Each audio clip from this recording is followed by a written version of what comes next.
Full धुप है। अहमद अली जनाब रोज़ा भी रखा हुआ है ते आलूआं दी जनाब पटाई भी करवा रहा है। हाँ जी, प्यास नहीं फील हो रही?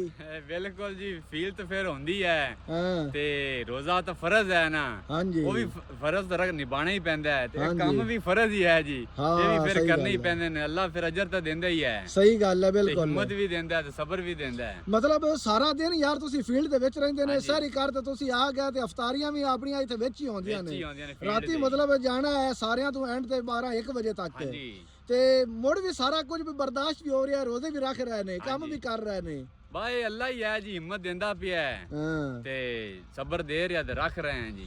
ਵੇਖ ਲਓ ਜਨਾਬ, ਇਹ ਜੇ ਬੰਦੇ ਵੀ ਮਿਸਾਲ ਲੈਣ ਜਿਹੜੇ ਕੰਮ ਵੀ ਸਾਰਾ ਦਿਨ ਕਰਦੇ ਨੇ ਤੇ ਰੋਜ਼ੇ ਵੀ ਰੱਖਦੇ ਨੇ, ਦੋਵੇਂ ਫਰਜ਼ ਅਦਾ ਕਰ ਰਹੇ ਨੇ। ਤੇ ਕਈ ਬੰਦੇ ਇਹ ਜੇ ਵੀ ਹਨ ਜਿਹੜੇ ਵਿਹਲੇ ਵੀ ਰਹਿੰਦੇ ਹਨ ਤੇ ਰੋਜ਼ੇ ਵੀ ਨਹੀਂ ਰੱਖਦੇ ਤੇ ਕੰਮ ਵੀ ਨਹੀਂ ਕਰਦੇ।